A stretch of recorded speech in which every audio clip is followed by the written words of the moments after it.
Daisha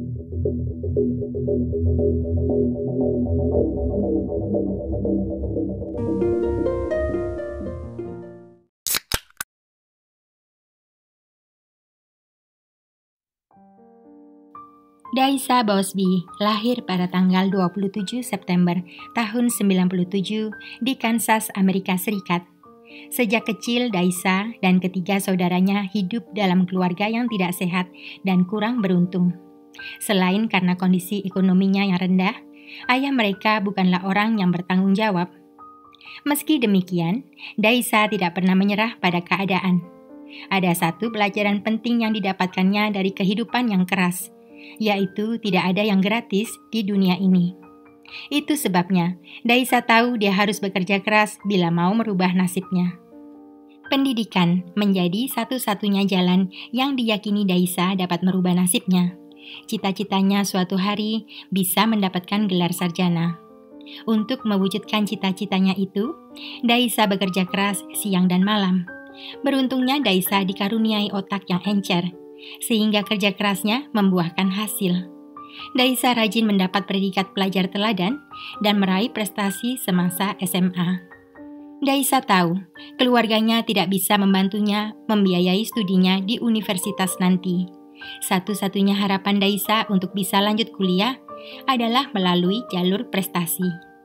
Bila dia berhasil lolos dalam seleksi penerimaan beasiswa, maka masa depan yang cerah semakin terbuka lebar. Sejak duduk di bangku SMA, Daisha memperkaya wawasannya dengan bekerja sampingan. Bukan hanya sibuk belajar, Daisha memperkaya pengetahuannya dengan cara itu. Daisha menghindari pesta-pesta serta acara sosialisasi layaknya anak SMA yang lain demi menjaga konsentrasinya. Semua itu dianggap Daisha tidak bermanfaat, bahkan bisa membahayakan semua kerja kerasnya selama ini. Di akhir masa SMA, semua impiannya menjadi kenyataan. Daisha menerima tawaran beasiswa bukan hanya dari satu universitas, melainkan beberapa.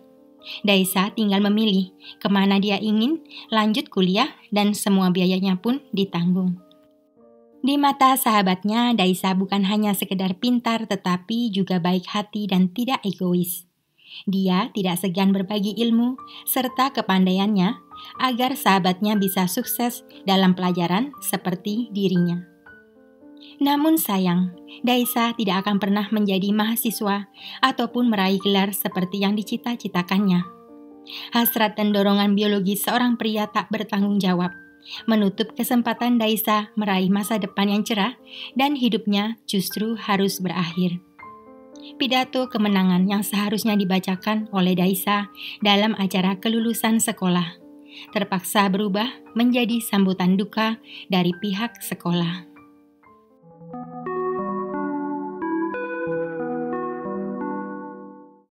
Pada tanggal 21 Maret tahun 2016, seorang petugas kebersihan sebuah motel yang berada di selatan kota Kansas membuka salah satu pintu kamar yang ada di motel itu. Dia bermaksud hendak membersihkannya. Betapa terkejut ketika dia menemukan pemandangan yang mengerikan di dalamnya. Petugas kebersihan segera menutup pintu kembali, kemudian secepat kilat berlari ke resepsionis. Dia yakin telah terjadi kejahatan mengerikan di dalam kamar itu. Tak berapa lama setelahnya, garis polisi segera dibentangkan di sekitar motel dan di area kamar di mana korban berada. Terbaring hampir tanpa sehelai kain menutupi, terikat dan cedera parah. Terlihat jelas adanya perlawanan dari korban. Namun sepertinya dia menyerah dan menghembuskan nafas terakhirnya sekitar dini hari tadi.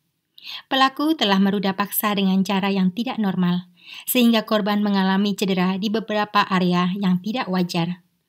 Dugaan awal penyebab kematian adalah sesak nafas, akibat saluran nafas tertutup kain yang dimasukkan ke dalamnya. Sebuah akhir hidup yang penuh penderitaan.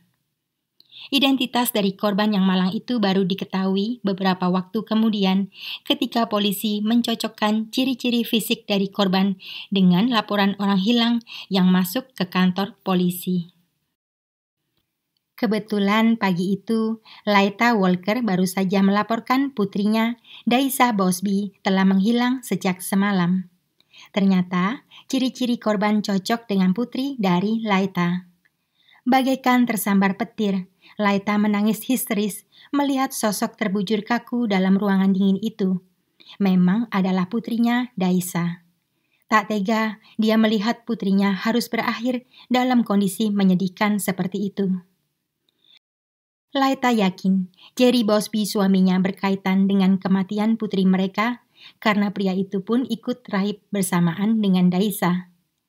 4 hari setelah putrinya ditemukan, Laita pun mengajukan surat resmi ke pengadilan yang isinya melarang Jerry Bosby mendekatinya. Pria berusia 40 tahunan itu ternyata memang memiliki catatan kejahatan yang panjang. Sejak tahun 97, Jerry sering terlibat dengan berbagai macam kegiatan terlarang yang berkaitan dengan obat-obatan. Selain itu, dia beberapa kali dilaporkan akibat aksi kekerasan yang dilakukannya, terutama kepada anak-anak serta istrinya. Temperamen Jerry memang buruk. Dia bahkan sempat mendekam selama 5 tahun di balik jeruji akibat sifatnya itu. Meski demikian, tanpa bukti yang solid, polisi tidak bisa sembarangan menuduh Jerry Bosby sebagai sosok di balik peristiwa itu. Beberapa orang dimintai keterangannya, termasuk sahabat Daisha yang mengetahui di malam kejadian Daisha dijemput oleh ayahnya. Bila informasi itu benar, maka Jerry adalah orang terakhir yang melihat Daisha dalam keadaan hidup. Setelah penyelidikan berlangsung selama beberapa bulan dan sejumlah bukti solid berhasil dikumpulkan, akhirnya pada tanggal 20 September tahun 2016, beberapa bulan setelah Daisha ditemukan, Jerry Bosby ditangkap dengan tuduhan pembunuhan.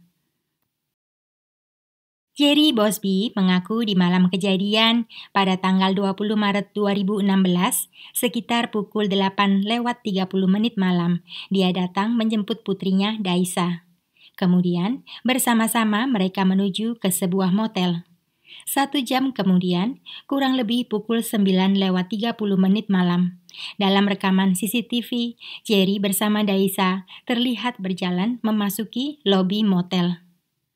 Sekitar pukul 3 dini hari memasuki tanggal 21 Maret tahun 2016, kamera CCTV kembali merekam Jerry meninggalkan motel, namun kali ini hanya sendirian. Ayah yang tak punya hati itu tanpa perasaan mengatakan bahwa apa yang terjadi di dalam kamar dilandasi rasa suka sama suka antara dirinya dan putrinya. Jerry mengaku semua yang dilakukannya kepada Daisha adalah sesuai kemauan putrinya itu. Namun aksinya kelewatan hingga berakibat fatal. Daisha meregang nyawa dan akhirnya harus menghembuskan nafas terakhirnya.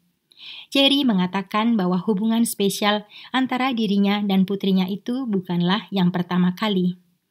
Menurut Jerry, itulah alasan mengapa Daisha mau saja diajak ke motel tanpa perlawanan. Setelah kejadian itu, Jerry pun melarikan diri karena yakin semua orang akan menuduhnya bersalah. Tetapi semua pengakuan Jerry berlawanan dengan sejumlah bukti yang telah dikumpulkan oleh pihak kepolisian. DNA Jerry memang ditemukan di dalam kamar motel, namun terlihat jelas adanya perlawanan dari Daisha atas aksi ayahnya. Sejumlah bukti forensik pada Daisha menunjukkan betapa jahatnya Jerry memperlakukan siswa teladan itu. Pada akhirnya pengadilan tidak berpihak pada Jerry Bosby. Semua pengakuannya berhasil dibantah dengan bukti solid. Akhirnya pada tahun 2019, pengadilan menyatakan Jerry Bosby bersalah atas dakwaan pembunuhan. Pengadilan kemudian menjatuhkan hukuman seumur hidup kepada Jerry Bosby, sang ayah yang lebih menyerupai iblis. Selama hidupnya, Daisha Bosby berhasil memberikan dampak positif yang besar kepada orang-orang di sekitarnya. Pencapaiannya selama ini menjadi teladan bagi teman-teman serta sahabatnya. Sahabat terdekat Daisha merasa sangat kehilangan atas kepergiannya yang begitu tragis. Tetapi banyak dari mereka berjanji akan meneruskan cita-cita Daisha untuk meraih gelar sarjana. Tidak ada seorang pun bisa membayangkan apa yang dilalui oleh Daisha Bosby di malam itu. Hidupnya harus berakhir dengan cara yang menyakitkan di tangan ayahnya sendiri. Seorang ayah yang seharusnya menjadi pengayom bagi putrinya. Itulah akhir kasus hari ini. Sampai bertemu di video berikutnya. Terima kasih.